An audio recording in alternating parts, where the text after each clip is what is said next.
him don't get along.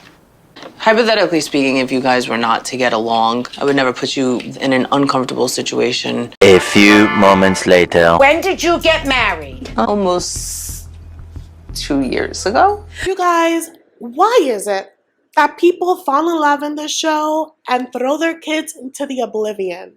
We need to get into it. Hi guys, welcome back to Nikki Faces Reality. We're here to discuss 90 Day Fiance The Other Way, specifically Sean and Joanne. I have been looking at this couple, and I have been thinking about discussing this couple. And I just didn't know when I would tap in, but I think this is the time before things get a little messier.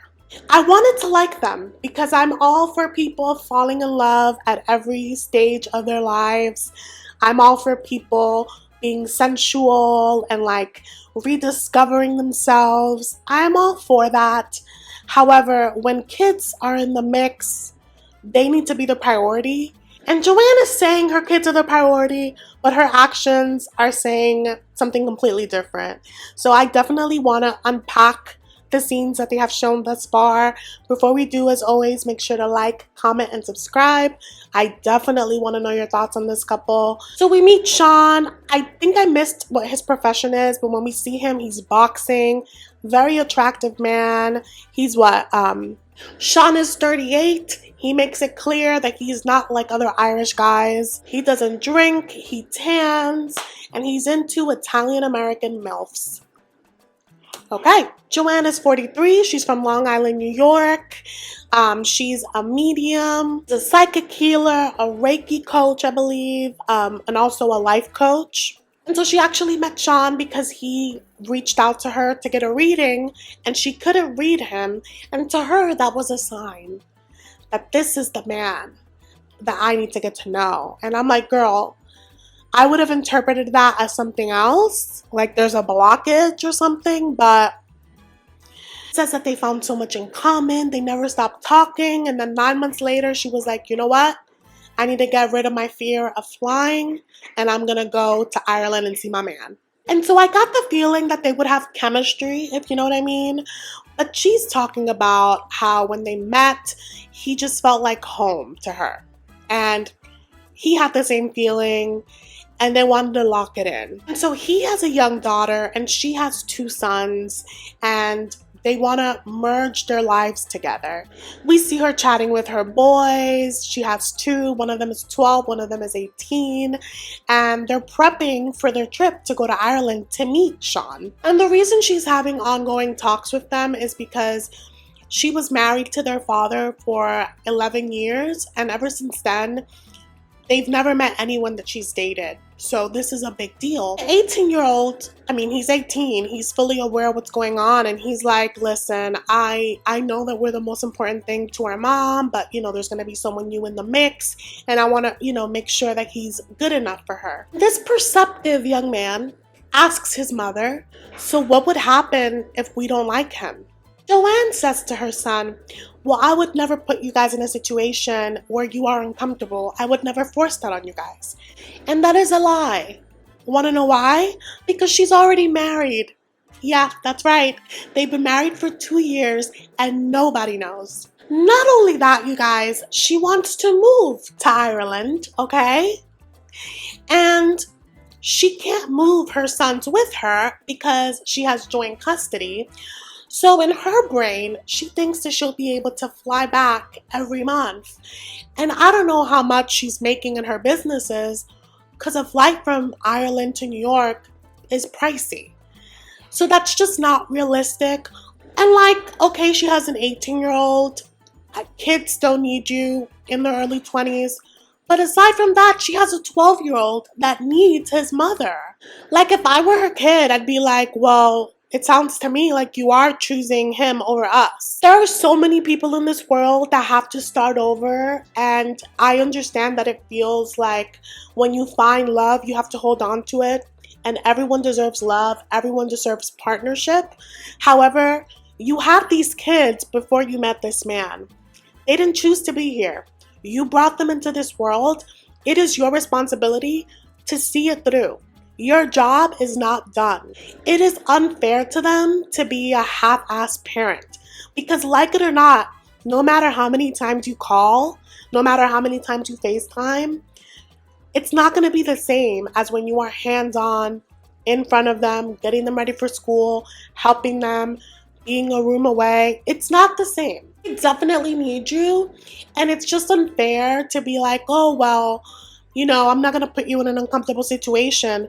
But aren't you already setting them up to be in an uncomfortable situation because you're already married to this man? So if they don't approve or don't like him, don't you think that you're already putting them in an uncomfortable situation where they have to fear that their mother is going to resent them if they speak up? Guys, I am sick and tired of parents on this show acting like their kids are attachable accessories. You don't get to bring them up or bring them in a scene just whenever you need to look like a good parent when you're doing the opposite. It just makes me so upset and deeply hurts me when I see parents truly just disregard a kid's needs. This is gonna change everything for them. And the most hurtful part of it is that they are completely being left in the dark. They have no idea. So you're bringing them to Ireland under false pretenses. They seem like such sweet little Italian boys, like they don't play about their mom, and they seem really sweet and like they would want to keep the peace. But I think they're making it clear that if they have questions, they're gonna ask them. And I think for me, Sean doesn't know them, and I need Sean to be on his best behavior with her kids. You know what I mean? The way that he handles the hard questions will say a lot about his character. But Joanne is very hopeful, and she's like, I hope this works out because I don't have a plan B. And I think that's so selfish because this doesn't just affect you. And you should be processing your mess on your own. All of this should have been figured out, ironed out, before you bring it to the attention of your children. Joanne is doing this dance where she's like, your opinions are so important to me. If that was the case, Joanne, you would have made the introductions before you got married. So it's hard for me to fully be on board with what she's saying. Again, it's not that I don't think she should have moved on. It's not that I don't think that she shouldn't have eloped. People do it every day. But when you have kids, there is a way to do it. They have to be in the know. It doesn't matter about everyone else.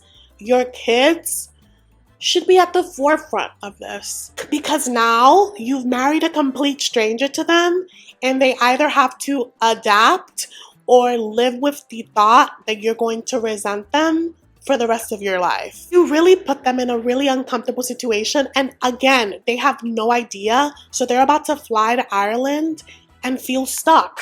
And so we see these two interact on FaceTime, and they're like teenagers with a secret, because he's like, wait, have you been wearing your ring this whole time? And she's like, sometimes. I'm just still stuck on the fact that they were keeping this lie for 2 years. They're adults. They should be able to do whatever they want. But there's a way to do it. She's all like, I had to do it.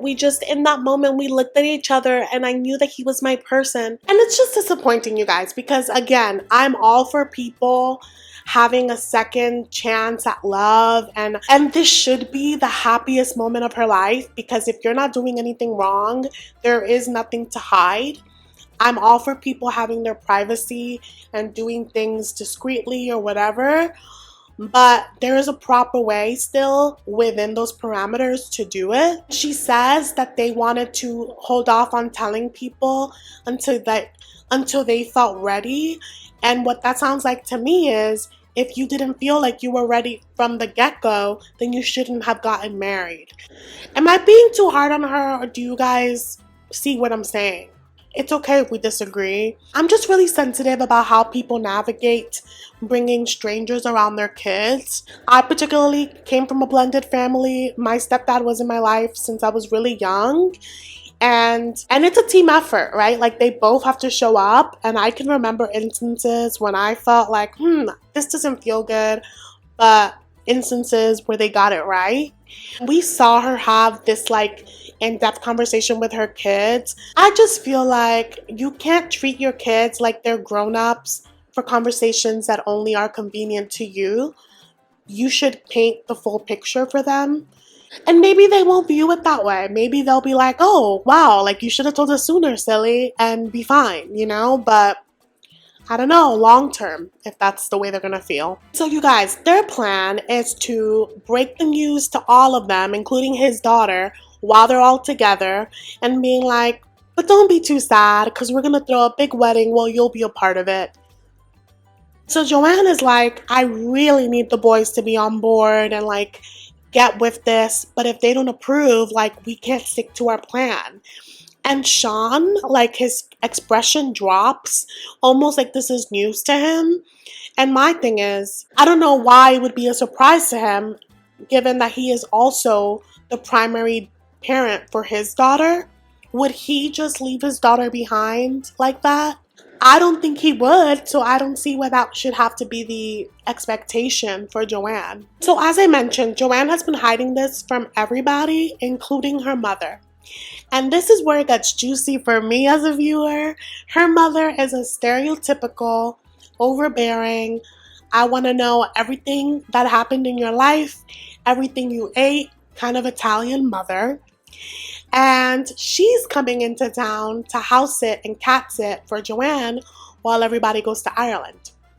She comes in like, where's my room? Where am I staying? And I can already tell that she's the kind of lady that does what she wants. You can't tell her what to do. And I say this because Joanne is telling her all the things that she needs done for their cat. And the mom is like, I'm not doing all of that. I'm not. Very clear that she has a very strong personality. And as an adult child, it's hard to navigate that.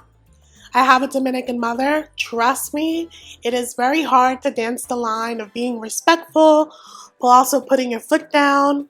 I get it. We learn that her mother is staying behind as a strike. She was supposed to go to Ireland, and then she thought to herself, I'm the mother. He needs to come here to see me, to ask for my blessing. I'm not going to him. And Joanna's like, you're not the Queen of England. Like, you could go. She's like, well, I have questions. And Joanna's like, and you could have asked them if you went.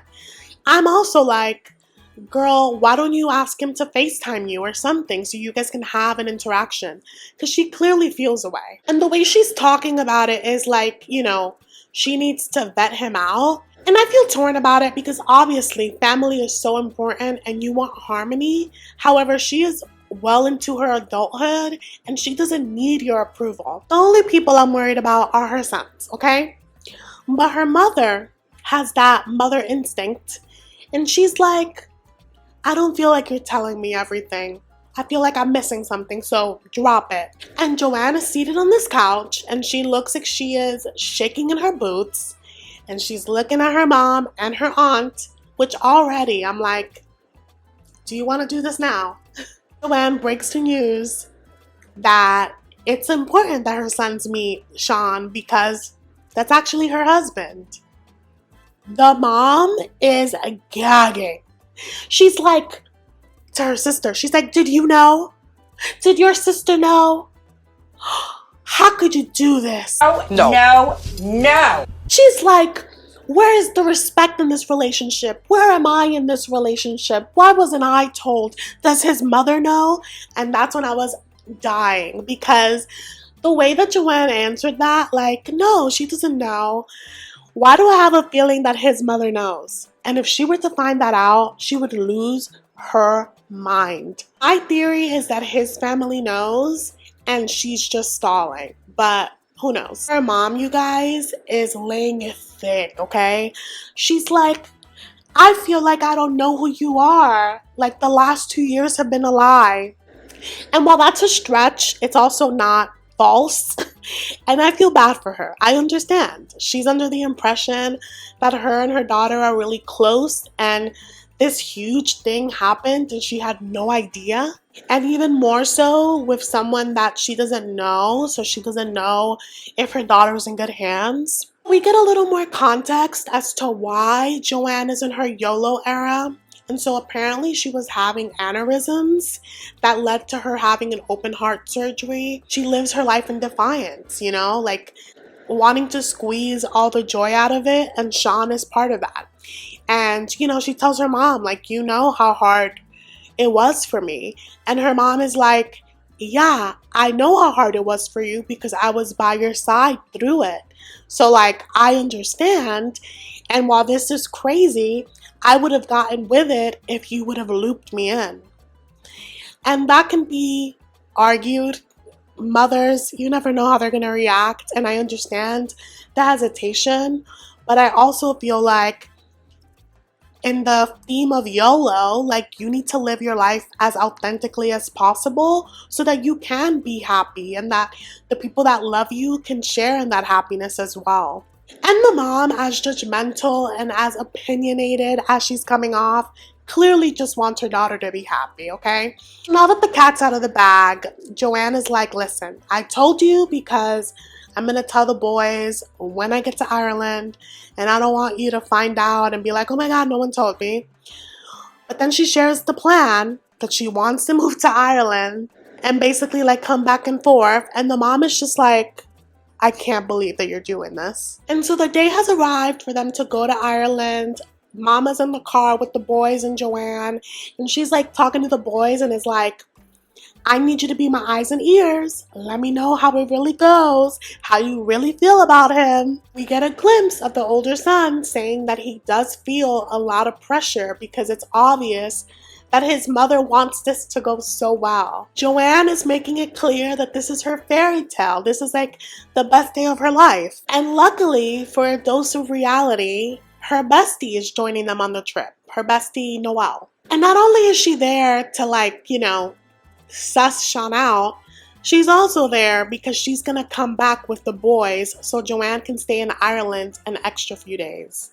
And so it sounds like her bestie also does not know that Joanne is married and also looking to move to Ireland. So Joanne is basically gonna break this all to them in Ireland. That is bonkers that she didn't even tell her best friend, which has me looking at Sean away because I'm like, is this Joanne being avoidant, or is this a situation where Sean is controlling her? It's too soon to tell, but I don't like it. So when Joanne goes to check in for her flight with the boys, the mama grabs Noelle and she's like, this is crazy, right? I need you to be my eyes and ears out there, okay? And I was like, yeah, girl. We do see Sean and his daughter getting ready to pick up the crew. And they seem like they have a very sweet relationship. And he's raising a tough girl. She's boxing with him as well. And she's really excited, but she's also like 8. And she's like, do you have a crush on Joanne? And I'm like, wait, what do you mean a crush? And it comes to our attention that Sean has been telling his daughter that Joanne is a friend. Yeah.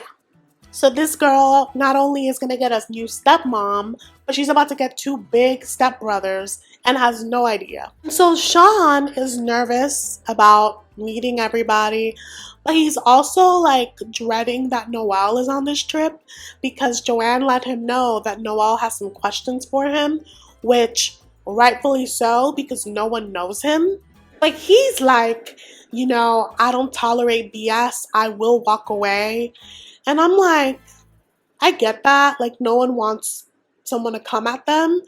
But you also need to have a little patience, show a little softness, because this is your introduction to her world. And her world matters, whether she moves to Ireland or not. You guys, I can't lie. Seeing his daughter be so excited to see them all at the airport made me warm and fuzzy inside. I love blended families. Like I said, have a big blended family. I love my stepdad. I have a bunch of step siblings, some of who I've been able to really like bond with.